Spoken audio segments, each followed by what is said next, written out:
Messieurs, dames, bonjour à tous, bienvenue sur Investia, bienvenue à tous. Il fait chaud, on est au mois de juin. Est-ce que ça l'est... Ah, dans 2 jours donc dans un jour quand cette vidéo sortira, c'est l'été, tout va bien, la vie est belle, sauf sur les marchés, mais je pense qu'on a pris l'habitude. Bon, on est retourné dans un petit tour de manège là, c'est le Silver Star, hein, pour ceux qui sont déjà allés à Europa Park. Là on entend le looping, ça y est, c'est guerre, il y a eu Trump, Elon Musk, c'était la grosse descente juste avant là, et là il y a le looping qui arrive, c'est Iran-Israël. Voilà, peut-être qu'un jour ça se, ça se finira, mais bon, beaucoup de bruit en ce moment, beaucoup de situations anxiogènes, on va essayer de couper un petit peu tout ça, de se créer une petite bulle de sérénité et de passer un bon moment pour ce podcast. J'espère que vous allez bien. Moi, ça va très bien. Est-ce que vous savez comment on devine quand ça va très bien? C'est cette rare fenêtre, je sais pas si vous voyez, c'est cette rare fenêtre dans l'année, très rare, parce que j'habite pas dans un endroit où il fait chaud, où tu mets des glaçons dans le café. Et alors ça, c'est magnifique. Ça, c'est magnifique. Ouais, non, c'est fou. C'est fou, cette période où il fait beau. Et c'est bien que... C'est bien que ce soit pas tout le temps non plus, parce que je suis déjà allé en Guadeloupe ou dans des endroits comme ça, tu peux juste pas travailler, c'est impossible. C'est pas pour rien que les plus grandes banques, elles sont à Londres, à Paris, à New York, et il n'y a pas de grosses banques à, je sais pas, Madrid. Il y en a sûrement, mais vous voyez ce que je veux dire. Donc, ça fait du bien. Hier, j'ai joué à un match de tennis 44 degrés. Dans la salle, il faisait 44 degrés. J'ai failli mourir.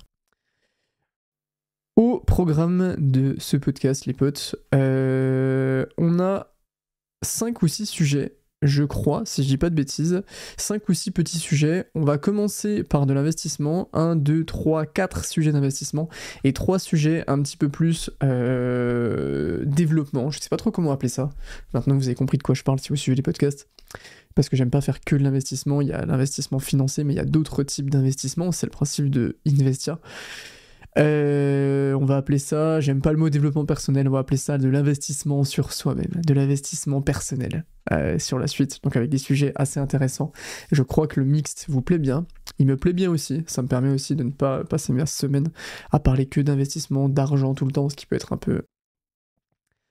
un peu anxiogène, et si vous êtes en train de faire à manger, de courir, petit big up, tu te reconnaîtras, on avait discuté quand tu me disais que tu écoutais les podcasts en courant, je t'avais dit que je te ferais un petit big up dans le prochain podcast, le voilà.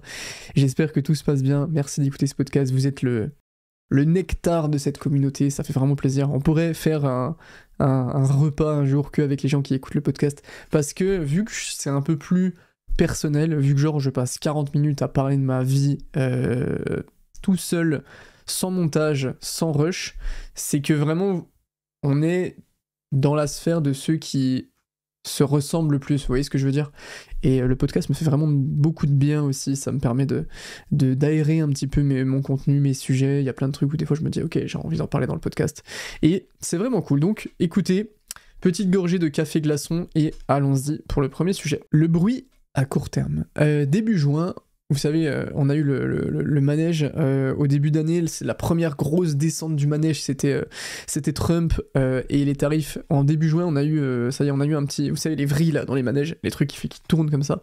C'est la petite guéguerre entre l'homme le plus riche et l'homme le plus puissant du monde, aka Donald Trump et Elon Musk, qui étaient les meilleurs amis du monde, qui allaient voir des petits combats d'UFC ensemble, et qui, du jour au lendemain, ont commencé à se critiquer et à se lâcher des dingueries. Bon, on va pas reparler de la situation, il y a plein de vidéos sur le sujet, ce qu'on veut c'est juste regarder un peu ça maintenant avec un peu plus de hauteur, de recul. Je crois que les deux sont un peu plus ou moins excusés, tout est rentré dans l'ordre, mais il y a pas mal d'enseignements à en tirer quand même sur l'impact sur les marchés et sur les gens. En quelques minutes, Bitcoin a drop de 5% à cause d'un tweet, je sais plus c'était de qui, je crois que c'était de Donald Trump, et il était pas loin des 100K. Et forcément, beaucoup de gens ont commencé à rentrer dans une peur de cette situation, et j'ai reçu plusieurs messages. D'habitude, enfin j'arrive un peu à... c'est un peu mon baromètre de comment les gens le perçoivent, c'est que j'ai reçu plusieurs messages de gens qui me disaient « Oui, t'as vu ce qu'il y a eu entre Donald Trump et Elon Musk, est-ce que ce serait pas le moment de vendre, etc. » Au final, c'était pas le moment de vendre, évidemment, mais je comprends complètement que ça puisse être le cas pour la plupart des gens qui sont moins dans ce marché, surtout dans cette période-là où on a enduré beaucoup de douleurs, donc forcément quand tu revois un truc comme ça, tu te dis putain, on y retourne, est-ce que c'est la fin, est-ce que j'ai vraiment envie de revivre ça? Il y a une sorte de stress post-traumatique. Mais dites-vous que le marché est déjà très volatile sans ce genre de news et ça vient ajouter encore plus de bruit. Et dites-vous aussi que si une bataille d'ego entre un président et un chef d'entreprise va vous faire vendre vos cryptos, c'est que peut-être qu'il serait intéressant de réfléchir à se dérisquer parce que on peut pas blâmer le fait que les convictions soient forcément entachées. Je pourrais vous dire oui, c'est parce que c'est pas de conviction. Mais en même temps, vu les 6 derniers mois, c'est dur d'avoir des convictions. Je comprends complètement, mais ça veut dire que vous avez une résistance au risque qui s'est pris quand même quelques patates, et la résistance au risque, elle est aussi très volatile dans l'idée, dans le sens où on peut être aussi dans une période de notre vie, pour X ou Y raison, où on a une capacité de résistance au risque qui est bonne, et au bout d'un moment, bah, elle l'est moins. Et j'attire un peu votre attention sur ça, c'est le bon moment. Si vous avez eu cette sensation, déjà ne faites pas l'erreur de vendre sur des situations de bruit à court terme comme ça. Historiquement, c'est jamais bon. Surtout pour des trucs qui sont pas des guerres, mais qui sont juste des guerres d'ego entre deux mecs, même s'ils sont très puissants évidemment. Attention à bien ajuster son risque. On peut très bien arriver dans un moment où se dire ok, là j'ai envie de prendre moins de risques pour la suite du cycle, j'ai envie de me dérisquer, bah, est-ce que ce serait pas le moment d'acheter un peu plus de Bitcoin, d'acheter un peu d'or et d'avoir une proportion Bitcoin, Ether, Solana plus haute dans votre portefeuille et de remonter sur la courbe de risque. Le risque est ajustable, gardez ça en tête, mais globalement, ça ne change rien à la proposition de valeur de Bitcoin, d'Ether ou de Bit&Sword que Donald Trump et Elon Musk ne puissent pas se blairer. Et si on est rationnel, on le sait qu'un tel événement fera du bruit à court terme, mais il n'y a vraiment rien qui change à long terme. Et j'insiste sur l'importance d'avoir ces thèses à long terme qui permettent de couper tout ce bruit. Et d'ailleurs, c'est un parallèle, est-ce que je le fais maintenant ? Je peux le faire maintenant, ce parallèle. Là, on a à peu près la même chose avec Iran et Israël, même si, d'un point de vue humain, c'est une situation très horrible. Évidemment, on est sur un podcast plus investissement, donc je vais plus parler de l'aspect investissement de la chose. Mais attention à ne pas trop consommer d'informations. Ça, c'est pas du tout une leçon ou quoi que ce soit, c'est juste mon pur point de vue, c'est que je consomme très peu de news, très peu d'informations. C'est mon choix. Il y en a qui diront que c'est pas bien parce que je suis pas informé du monde qui m'entoure, peut-être. Mais le fait de consommer très peu de contenu, donc aller très peu sur les réseaux, j'ai coupé Twitter d'ailleurs, on en avait parlé, je vous en reparlerai, de regarder très peu l'actualité, je regarde quasiment jamais l'actualité, parce que je trouve que l'actualité est trop anxiogène. Je pense que d'un point de vue investissement, bon, dans la vie, c'est sûr et certain que mon niveau de confort mental est plus loin, parce que l'actualité est par nature anxiogène. Mais d'un point de vue investissement, c'est très bénéfique. Parce que du coup, je peux pas réagir au bruit à court terme, puisque je ne l'entends même pas, je ne sais même pas où il est. Alors évidemment, je suis pas dans ma grotte non plus, mais je pense que la plupart des gens consomment trop d'informations, surtout dans un monde de l'attention, où tout est fait pour faire un peu peur, parce que c'est ce qui fait consommer, c'est pas pour rien que les médias sont si anxiogènes, c'est parce qu'ils savent qu'ils font plus de vues quand ça fait peur. Les gens consomment trop d'informations, et forcément, plus tu consommes d'informations, plus tu es tenté d'y réagir, parce que tu crois que c'est très important. Voilà, c'est mon petit conseil, diminuer la quantité d'informations que vous consommez. On enchaîne avec le deuxième sujet. La Fed ne sait plus quoi faire. Vous avez une charte, si vous êtes sur la vidéo, sinon je vais vous l'expliquer, de ce qui se passe actuellement entre le PIB mondial et la Fed. Vous avez la charte noire qui représente l'évolution du PIB. Globalement, on va être simple. Vous voyez qu'elle fait des oscillations et que là, en 2025, avec ce qui se passe avec les tarifs, avec les guerres, etc., la projection du PIB est de plus en plus faible. On a une projection du PIB d'à peu près 1,5%, ce qui est quand même globalement très faible. Et en orange, on a les attentes du nombre de baisses des taux. Donc en gros, si jamais on est à 1, ça veut dire qu'on projette une hausse des taux, un épisode de 0,25 points de hausse des taux. Si on est à -2, par exemple, ce qui est le cas en ce moment, ça veut dire que sur l'année, sur les 12 mois qui arrivent, on projette le fait qu'il y a 2 baisses des taux. Et regardez cette charte, et on voit un truc qui est très intéressant, c'est que quand le PIB ou la projection du PIB baisse, la projection d'ajustement des taux baisse aussi, et c'est normal, parce que la baisse des taux permet de stimuler l'économie. Donc si le PIB diminue, on a envie de stimuler l'économie, on a envie de baisser les taux, donc les charts sont forcément liés. Les charts sont forcément liés, sauf, regardez, en décembre, janvier 2024, où là, on a eu un événement qui en dit beaucoup. C'est le fait que les projections du PIB ont drastiquement diminué depuis décembre 2024. Donc, techniquement, on est censé avoir la projection de baisse des taux qui suit, c'est-à-dire qu'on se dit ok, le PIB diminue, on va plus avoir de baisse des taux, mais là on a une décorrélation, ça a été l'inverse. On a eu une projection de hausse des taux, et on est arrivé en février même, avec une projection où on se disait ok, sur l'année qui vient, on va pas baisser les taux, on va les augmenter de 1 point. Vous le voyez bien sur la charte là, et après ça s'est un petit peu rééquilibré. Et ça montre une chose, c'est que la Fed, qui ajuste les taux d'intérêt, est dans une situation très très très désagréable. La Fed a un peu le cul entre deux chaises parce que la Fed a deux objectifs, c'est l'emploi et l'inflation.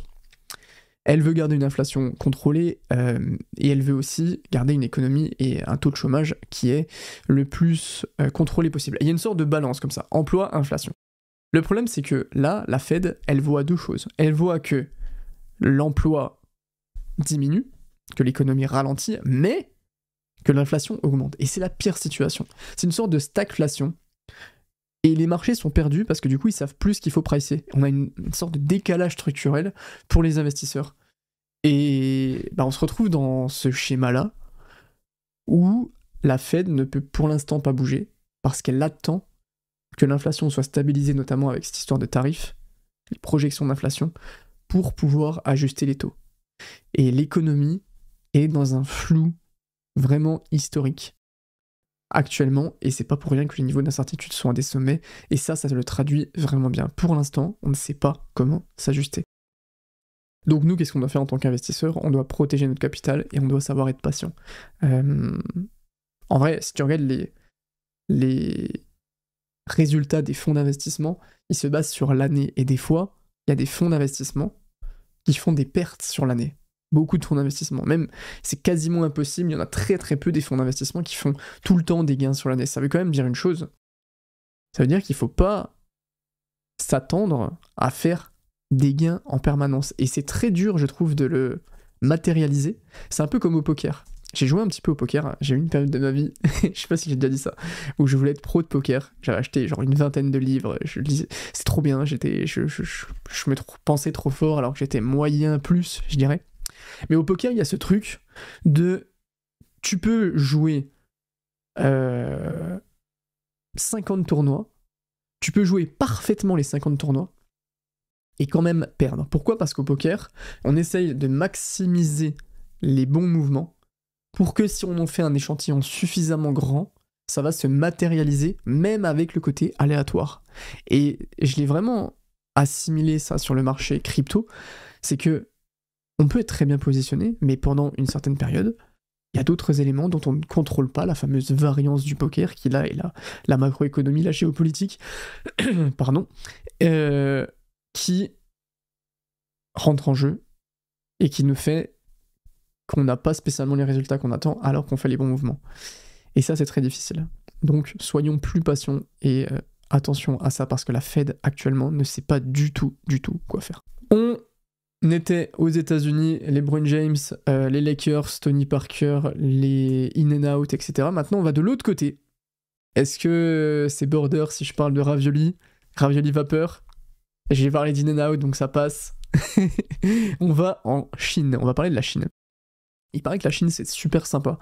Je vous avoue que j'ai quelques a priori sur la Chine. Genre, aller en Chine me fait un peu peur, alors qu'apparemment, il y a vraiment des beaux endroits. Mais c'est très... Il paraît que t'es vraiment dépaysé et que tu te sens pas... T'es pas dans le même mode de vie qu'en Europe ou même dans d'autres endroits. Mais si vous êtes allé en Chine, faites-moi un petit retour d'expérience là. Alors, la liquidité est devenue la variable macro la plus importante sur les dernières années. On doit analyser la liquidité. On est dans un monde qui est drivé par la dette. Et en fait, les capitaux, les revenus n'ont plus le poids qu'ils avaient avant parce que la dette est tellement haute qu'on doit juste injecter de l'argent pour essayer de la contrôler. Et donc, ce qu'on va rechercher, c'est l'argent injecté qui est mesuré par la liquidité. Donc la liquidité est importante. Et en Chine, la liquidité, elle a mis du temps à arriver. Mais elle arrive. Et je pense que la Chine est en train de faire un mouvement très intéressant, très smart, qui est d'évaluer le dollar en termes de papier. Le yuan, pardon, le dollar. La Chine veut dévaluer le yuan en termes de papier pour faire augmenter le prix de ses actifs. La Chine, elle veut garder un certain équilibre entre le yuan et le dollar, mais maintenant qu'ils sont plus flexibles sur leur politique, ils laissent tranquillement leur monnaie se dévaluer pour apporter plus d'importance aux actifs réels. On l'a vu, les actifs asiatiques, chinois, ça n'a jamais été trop la folie parce qu'il y a un contrôle de la liquidité et de l'émission de la politique monétaire qui est très strict. Mais là, regardez cette charte où on voit les injections de liquidité chinoise. Donc, globalement, la pression monétaire, plus ou moins. On va voir pourquoi après. Les injections de liquidité dans la People's Bank of China, la banque de Chine, et on voit qu'on a des injections nettes qui sont exponentielles sur l'année 2025. La Chine injecte énormément de liquidité. C'est quoi les injections nettes ? Bah c'est très simple, c'est le montant total injecté moins le montant total retiré. Parce que si on retire plus d'argent qu'on en injecte, on a beau en injecter autant qu'on veut, on perd de l'argent. Donc les injections nettes sont énormes sur 2025. La liquidité rentrante n'arrête pas d'affluer. Donc la Chine crée de l'argent, parce qu'elle veut soutenir l'économie. Et en général, création d'argent égale actifs qui montent. Est-ce que ça va impacter la M2 money supply, la liquidité en circulation ? Oui, mais attention. Il faut comprendre un truc, c'est que la M2, que vous avez sûrement pas vu passer un peu partout, elle n'augmente que si l'argent créé est en circulation. Et il y a un peu ce quiproquo. Oui, on peut créer de l'argent et faire de l'injection de liquidité dans les banques, le QE, le QT, etc. Mais, si l'argent qui est créé de la part de la Banque centrale de Chine, il va vers une autre banque, une banque commerciale par exemple, là, ça augmente pas la M2. Ça augmente juste la liquidité interbancaire. Pour que ça augmente la M2, il faut qu'il y ait une demande de crédit envers cette banque. Et là, l'argent rentre en circulation et fait augmenter la M2. Parce que l'argent est créé via les crédits. Et donc, quand la banque de Chine crédite une banque commerciale, elle crée l'argent, il n'existait pas avant, mais il n'est pas encore en circulation. Et c'est pour ça que les choses prennent du temps. Cette data, elle est très intéressante, mais il faut le temps que ça se répercute dans l'économie. Et pour ça, il faut qu'on ait une économie chinoise qui soit un peu plus propice à ce qu'on ait plus de crédit de la part des agents économiques. Sujet d'après, encore un peu de Chine, qui fait, j'ai appelé ça encore un peu de Chine, qui fait écho avec ce que je viens de vous dire tout à l'heure. Regardez cette charte. Pour ceux qui ne voient pas, au-dessus on a en orange la charte de Bitcoin et en dessous on a une charte qui fait des oscillations, comme ça, bleu turquoise. Cette charte bleu turquoise, vous voyez qu'elle est très corrélée avec les tops de Bitcoin. Quand on a un pic de la charte bleu turquoise, on a généralement un peu après, un ATH de Bitcoin. On le voit ici en 2020, 2021, en 2017-2018, en 2014. Enfin 2013 plutôt. Cette charte bleue, c'est les demandes de crédit en Chine, et on avait parlé de ça.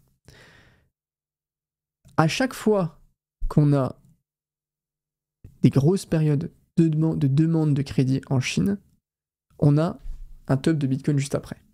Qu'est-ce que ça veut dire ? Ça veut dire qu'on regarde beaucoup la liquidité du côté américain. On regarde le QE, on regarde le QT, on regarde la Fed, etc. Oui, c'est bien, ça fait du sens, c'est normal. Mais il faut de plus en plus, et surtout avec ce que je viens de vous dire tout à l'heure, penser à la Chine. Pensez à la Chine.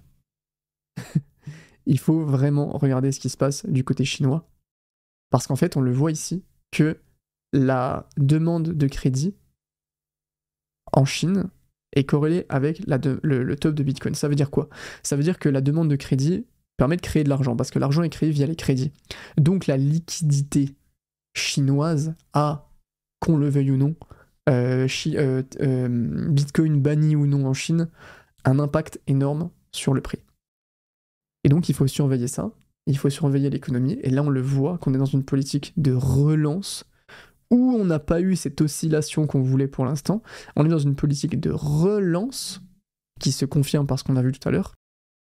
Et on doit être patient et attendre que la Chine crée de l'argent, qu'elle le transfère aux banques, et ensuite qu'on ait des demandes de crédit. Et c'est pour ça que ma thèse sur Bitcoin se base plutôt sur 2025, fin 2025, voire 2026, parce qu'on a pris beaucoup de retard sur la liquidité à cause de plein de data, mais la Chine, dites-vous que la Chine, à votre avis, combien de pourcentage la Chine représente dans la M2, dans l'argent total en circulation? Posez-vous cette question vite fait.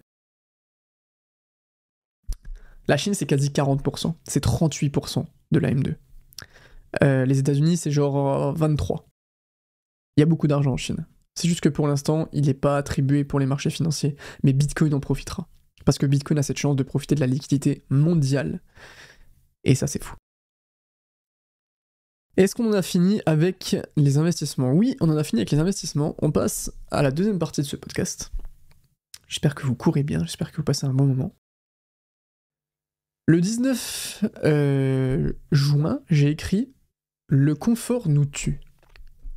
J'ai écouté un podcast de 3 heures de Andrew Huberman, qui fait des vidéos sur YouTube, un américain, un professeur en neurobiologie, je crois, à Stanford, qui est très très très fort. Il a fait un podcast avec un gars qui s'appelle Michael Easter, et Michael Easter a écrit un livre qui s'appelle « La crise du confort », que je n'ai pas encore lu. Mais dans le podcast, il en a parlé, et il y a une notion dont il a parlé qui a vraiment changé littéralement ma vie sur la façon dont je perçois certaines choses. En gros, ils ont fait des études à Harvard. Je vous épargne l'étude, mais on a prouvé un truc de fou. À l'échelle de l'humanité, un problème, c'est factuel. Genre, si tu demandes à l'échelle de l'humain, tu donnes une problématique et tu dis « note-moi cette problématique de 1 à 10 », bah, c'est factuellement vrai si jamais on le met à 8 ou 9 sur 10. C'était pas clair, je vais vous expliquer. Genre, à votre avis, ne pas trouver à manger pendant une semaine, c'est un problème de 0 à 10 à combien sur l'échelle de l'humain? À 8, plus ou moins. Ne plus avoir de chauffage ou d'internet, c'est un problème à quoi? À 1, 2, max, mais 1. C'est factuel, c'est mesurable. Le truc, c'est que on a tendance à dire que les problèmes sont relatifs. Les gens ne perçoivent pas les problèmes de la même façon. Tu prends le même problème, genre ne plus avoir d'internet, pour une personne c'est dramatique, pour une autre personne elle s'en fout. Et tu prends genre, pareil, plein de petites problématiques de la vie, genre je sais pas, ne plus avoir d'eau chaude pendant 3 jours chez soi, y en a qui vont être dévastés par ça, et pour eux ça va être un problème à 7 sur 10, et pour d'autres ça va être même pas un problème du tout. Du coup, pourquoi est-ce que les problèmes sont relatifs à certaines personnes? Et est-ce qu'on peut pas trouver une façon où on vit avec plein de situations qu'on considère pas comme des problèmes? Ça serait cool quand même. Bah justement, c'est ce qu'a montré cette étude. Cette étude, elle a montré que dans notre civilisation d'hyper-confort dans laquelle on est de moins en moins exposé à des vrais problèmes, à des choses vraiment inconfortables. Et ce qu'elle a prouvé, c'est que dans notre cerveau, le moins on est exposé à des problématiques, à des situations inconfortables, le moins on est exposé à des situations inconfortables, le plus notre seuil de ce qu'on va appeler un problème va diminuer. Donc le moins il nous arrive de galère, le plus la petite galère va être perçue comme insurmontable, et inversement. C'est logique, ça fait du sens. Qu'est-ce que je peux trouver comme métaphore?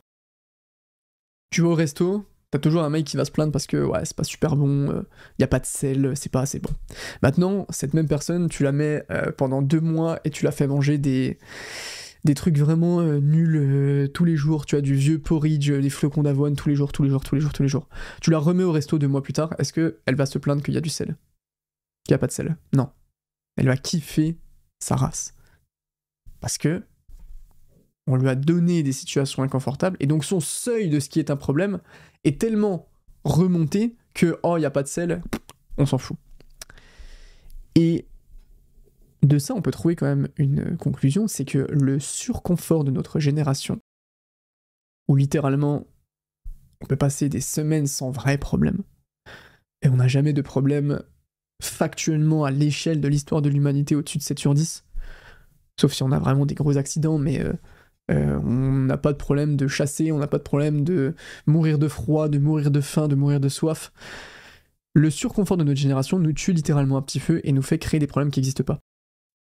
Et donc pour contrer ça, ce mec, Michael Easter, du podcast, il suggère un truc que j'ai commencé à essayer, qui est que chaque semaine, il faut essayer d'expérimenter une expérience vraiment inconfortable pour, grâce à cette expérience, remonter notre seuil et avoir une meilleure résistance aux petites aventures qu'on peut avoir qui vont ne plus être considérées comme des problèmes et notre vie va être meilleure. Et donc travailler une sorte de comment on peut appeler ça, de plasticité de résistance aux problèmes. Donc j'ai fait une petite liste et toutes les semaines, je demande à ChatGPT de m'en choisir un au hasard, de trucs dans la semaine, un élément qui est très inconfortable à faire, qui est factuellement inconfortable. Genre, dormir par terre pendant une nuit, ou dormir dehors par terre. Se lever 2 fois de suite à 4h du mat. Bon, il y en a qui le font toute leur vie, mais pour moi, c'est inconfortable. Prendre une douche glacée, mais genre de 10 minutes. Ne pas manger pendant 2 jours. 2 jours, c'est peut-être abusé, une journée. Plein de trucs comme ça.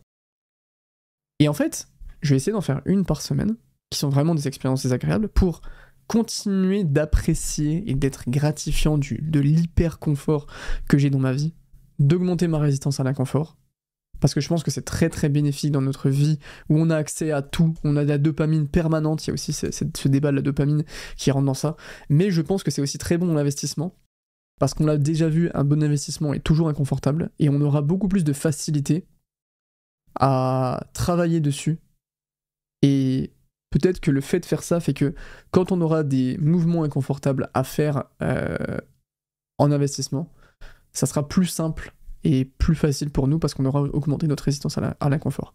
Le confort nous tue. Le 20-06, j'ai écrit un autre truc. Ça n'a jamais été aussi simple de passer devant tout le monde, mais ça n'a jamais été aussi dur d'être focus. On est dans un monde qui est tellement rempli de distractions que ça n'a jamais été aussi simple de passer devant tout le monde. Il suffit d'être régulier sur un truc pendant, 2 mois, 3 mois max. J'ai fait un trail la semaine dernière, un trail de 16 km, et franchement, je me sentais vraiment bien. Genre, un trail, c'est une course en forêt. Pour ceux qui connaissent pas, je me sentais vraiment bien. En montée, j'étais bon. En descente, j'étais bon. J'avais une bonne gestion musculaire. Je doublais, j'ai fait un très bon classement, on était 500. Et pourquoi je vous parle de ça ? Parce que le running, je trouve que c'est un peu la quintessence de cette notion de ça n'a jamais été aussi simple de passer devant tout le monde, mais ça n'a jamais été aussi dur d'être focus. Parce qu'en fait, être bon en course, pour être dans le top 10%, tu vois, pas être élite, attention, être dans le top 10% des gens qui courent, il faut faire beaucoup de kilomètres pendant une certaine période de manière contrôlée, progressive. Il n'y a pas d'inné dans la course, pas trop, comme dans certains sports où si t'es grand, tu vas être plus fort, où t'as des prédispositions. En course, beaucoup moins. En tout cas, pas au début. Pour être bon en course, faut être consistant. Et là, j'ai toujours un peu couru, de manière correcte, mais là, je cours vraiment de manière très régulière, assidue, depuis 3 mois. Avant, j'étais blessé, je courais un petit peu, mais là, vraiment, c'est carré, tu vois. Je me dis, ok, je fais une progression, je suis parti à 15 km par semaine, et je progresse de 10% de manière factuelle, avec quelques petites connaissances en entraînement sur la zone aérobie, anaérobie, etc., pas très dur. Et vas-y, toutes les semaines, je fais 10% de plus. 15%, puis 10% de plus, 16,5%, puis 10% de plus, etc. Et là, je suis à 32 km par semaine. Et j'ai juste été régulier, avec des bonnes bases de compréhension de l'entraînement. Et je vais pas arrêter, on va faire un point dans 6 mois, mais je trouve ça fou à quel point c'est si simple, tellement tout le monde arrête vite, tellement tout le monde est irrégulier, a envie de tester d'autres choses, procrastine, etc. Et la meilleure solution dans notre monde, et ça va devenir de pire en pire, parce que l'attention des gens va être de plus en plus dispersée, la meilleure solution pour passer devant tout le monde, c'est d'être consistant. Et en toute humilité, je pense que j'ai compris comment être consistant. J'ai lancé des chaînes YouTube. Au début, j'étais un branleur, je procrastinais, j'arrivais pas. Maintenant, depuis que j'ai la chaîne YouTube, j'ai fait une vidéo tous les dimanches depuis 5 ans sans jamais manquer à ça. Plus le fait que c'était en bear market, qu'il se passait rien, qu'il n'y avait pas de résultat. Et je pense avoir compris certaines choses sur la consistance. Et pour être vraiment consistant, régulier dans une activité, peu importe ce que c'est, si c'est apprendre l'anglais, si c'est créer une chaîne YouTube, si c'est faire du sport, peu importe. Il y a 3 mantras principaux selon moi. Le premier mantra, c'est voir plus long terme que ce que l'on croit à la base. Je prends un exemple, j'ai un objectif en course qui est de faire un marathon sous 3 heures. Tu parles au Lovig d'il y a 3 ans, il te dit « Ok, je me laisse 6 mois pour faire ça ». Tu parles au Lovig de maintenant, à moi du coup, maintenant, je me laisse 5 ans. 5 ans pour faire un marathon sous 3 heures. Parce que je sais que ça va prendre plus de temps, et qu'en fait, si je veux le faire en 6 mois, je vais pas y arriver, je vais faire trop, je vais me blesser 6 mois, je vais reprendre, je vais reperdre du temps, etc. Maintenant, je me dis que sur 5 ans, il y a plein d'étapes à passer, ça va être long, mais je sais que cet objectif du marathon sous 3 heures, j'y arriverai dans les 5 ans qui arrivent, avant 2030. Donc, voir plus long terme que ce que l'on croit à la base, ça marche aussi en investissement. Je fais toujours des petites parallèles d'investissement, comme ça vous prenez ce que vous voulez dans votre vie en investissement, etc. Deuxième chose, qui est le plus important. J'avais vu dans le reportage de Carlos Alcaraz, joueur de tennis, où il discute avec Federer, la légende Federer. Et Alcaraz lui demande, mais mec, comment tu as fait pour rester motivé toute ta vie, pendant 15 ans, voyager dans le monde et rester au top niveau avec toutes les exigences que ça demande? Et Federer, très classe, très suisse, très Federer, il a répondu, il faut apprécier la route. C'est très bateau, il faut apprécier la route, il faut apprécier le processus. Il faut trouver du plaisir dans chaque étape de notre objectif. Je vais faire un marathon sous 3 heures, mais chaque entraînement, j'ai envie de prendre du plaisir. Et j'ai envie d'habituer mon cerveau à prendre du plaisir. Et cette notion d'apprécier la route et d'apprécier le processus, elle est vraiment très importante, je trouve. Dans l'idée de faire des vidéos, par exemple, je me suis jamais dit je vais faire une vidéo par semaine pendant 5 ans. C'est trop dur de dire ça. Je veux dire, chaque vidéo, je vais prendre du plaisir à la faire et je vais essayer d'améliorer plein de petites étapes, de décortiquer et d'apprécier. J'apprécie faire les podcasts, j'apprécie faire les vidéos. Et du coup, là, quand je fais le podcast, je me dis pas je vais faire des podcasts pendant 5 ans. Je me dis je vais faire un podcast cool et je vais apprécier le faire. Et vraiment essayer de trick son cerveau, soit parce que des fois c'est dur, mais de trouver des façons d'apprécier juste le moment. Et ça prend du temps pour venir, ça vient pas d'un coup. Ça vient pas, j'apprends l'anglais, j'ai envie d'apprécier, oh la première semaine je dois apprécier, non. Et c'est pour ça qu'il y a beaucoup de gens qui arrêtent, parce qu'ils se disent, c'est impossible de dire à son cerveau d'apprécier la route. Oui, c'est impossible sur la première semaine. C'est comme la course. Au bout d'un moment, tu trouves des choses, mais ça prend du temps. Apprécier la route, apprécier le processus, c'est le plus important pour être consistant. Et dernière chose, c'est de décortiquer en checkpoint le temps d'être lancé. Je veux faire un marathon sous 3 heures, ok, mais si mon seul objectif c'est de faire un marathon sous 3 heures, bah je vais aller courir et faire des entraînements pour une échéance qui est dans 5 ans, c'est dur de rester motivé, de rester discipliné. Mais si je décortique en plein de checkpoints qui vont prendre du temps, ok, pour faire un marathon sous 3 heures, il faut déjà faire un 10 km sous 42 minutes, puis 40 minutes. Ok, ça va déjà me prendre beaucoup de temps. Ensuite, un semi-marathon, un premier, puis un deuxième sous 1h35, puis sous 1h30. Ok, ensuite je passe au format long, marathon, sous 4 heures, sous 3h30.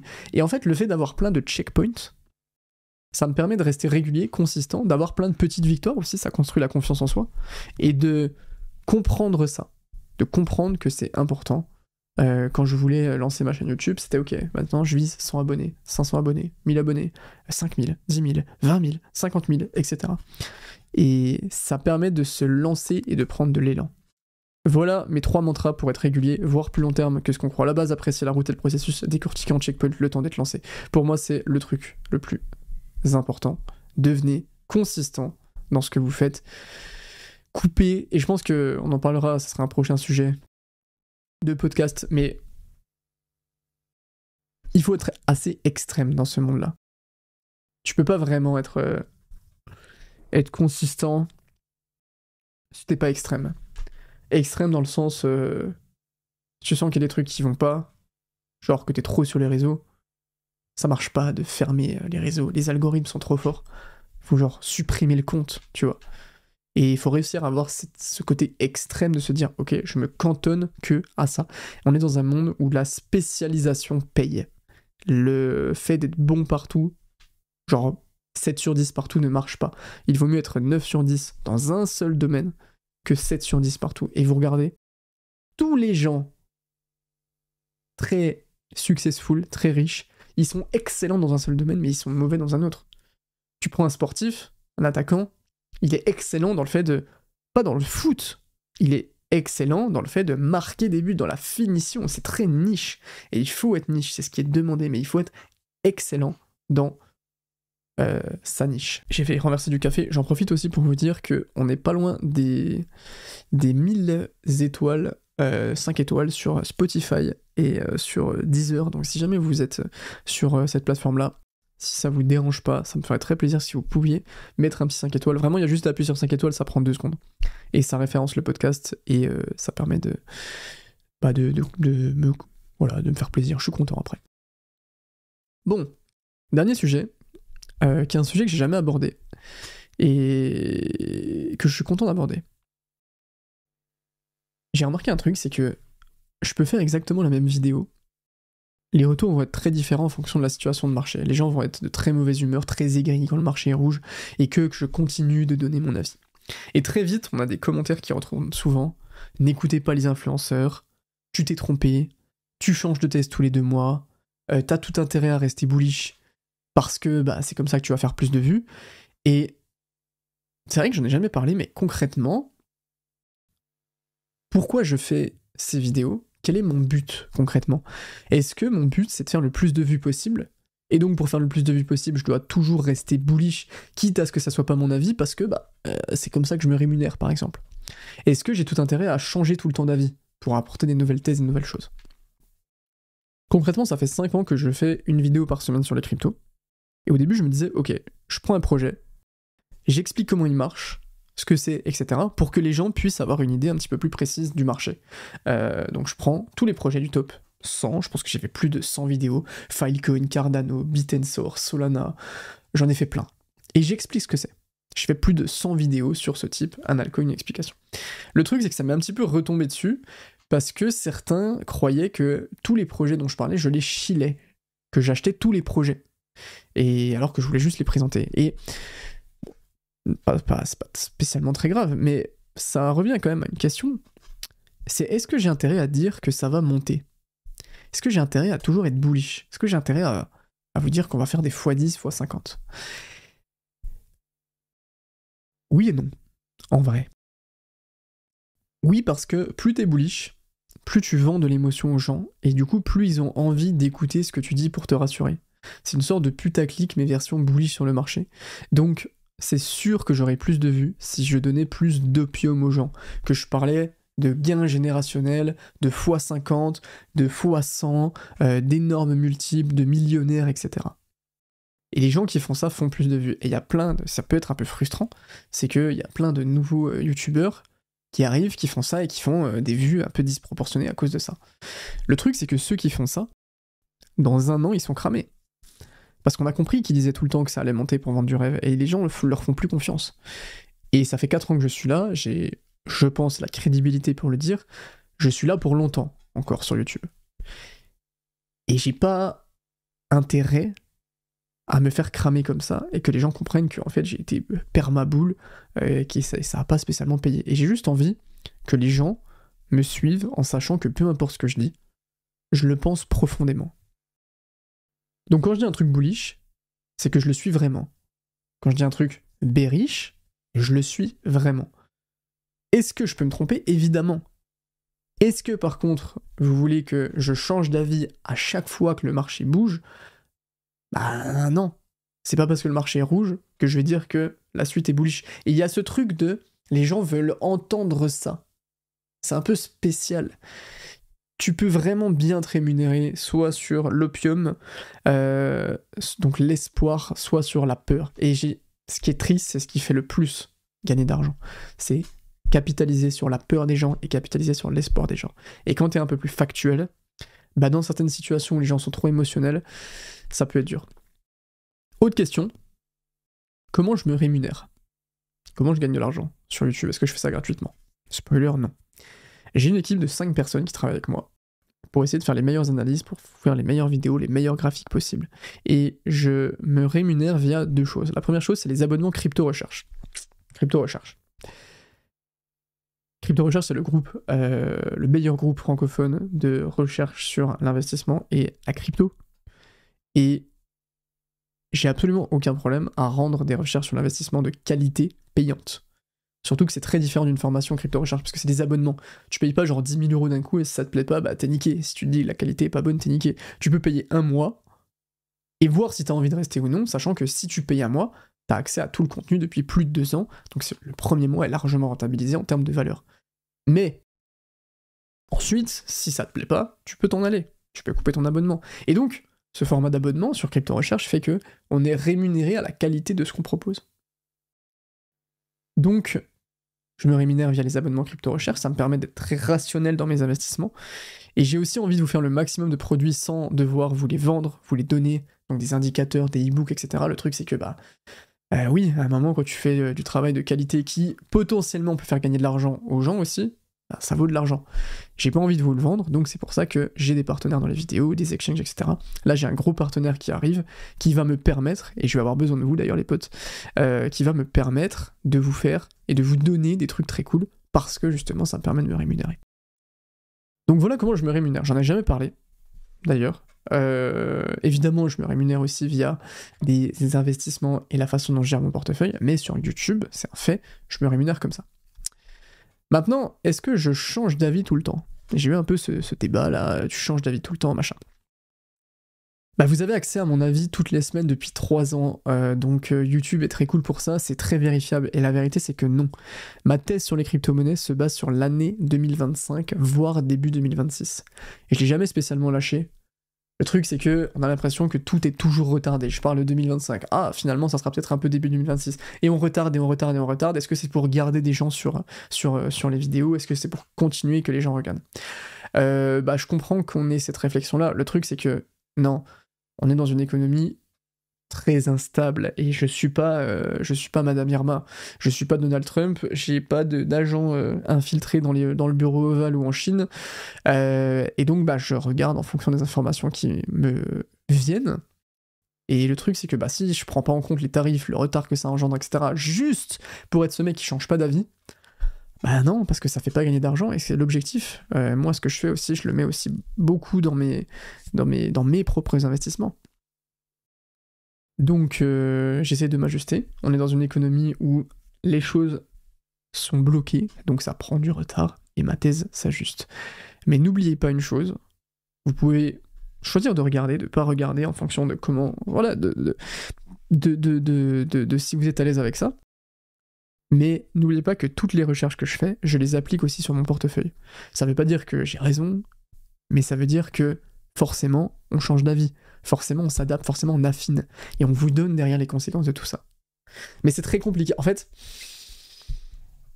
c'est délicat, cette situation, dans le sens où l'accès à faire du contenu sur l'investissement était très restreint avant. Maintenant, ça l'est beaucoup moins. Donc il y a beaucoup de créateurs qui sont arrivés avec très peu de connaissances et parfois des intentions qui étaient mauvaises. Donc les gens sont très méfiants. Et donc quand t'essayes de donner de la valeur, mais quand même de te rémunérer pour ça, parce que j'ai pas envie non plus de devoir être bénévole ou d'avoir un taf à côté, c'est compliqué. Les gens ont du mal à comprendre ça. Je pense que ça se fera au fur et à mesure, il faut prendre les balles au début et continuer d'avancer. Et au final, j'ai juste envie que mon contenu parle pour lui-même au bout d'un moment. Et en fait, je fais juste aussi ça pour les gens qui ont envie de regarder mon contenu pour les bonnes raisons. Forcément, tu te manges le reste parce que tu ne peux pas cibler comme tu veux. Mais il y a forcément des gens sur Internet qui critiquent, c'est le principe d'Internet. Mon but, c'est juste de donner la meilleure valeur possible, de pouvoir le faire le plus longtemps possible. Est-ce que c'est possible de le faire sans jamais être payé? Non. Est-ce que j'ai envie de le faire? Non. Est-ce que j'ai fait plus de 2 ans de vidéos sans gagner un centime? Oui. Donc j'ai aucun problème à délivrer la meilleure valeur que je peux et être rémunéré en retour. C'est pas du tout une justification, c'est une clarification, parce que je pense que c'est intéressant de connaître mes intérêts et ma motivation pour faire tout ça. Voilà les amis, j'espère que votre course s'est bien passée, j'espère que les 45 minutes ont été rentabilisées pour vous. Je vous souhaite une très bonne semaine. Je vais essayer d'être de plus en plus régulier sur les podcasts. N'oubliez pas de mettre un petit like, de vous abonner si c'est pas fait. Et si vous en avez envie, je vous embrasse. Prenez soin de vous, prenez le soleil. Et on se revoit très vite. Ciao les potes.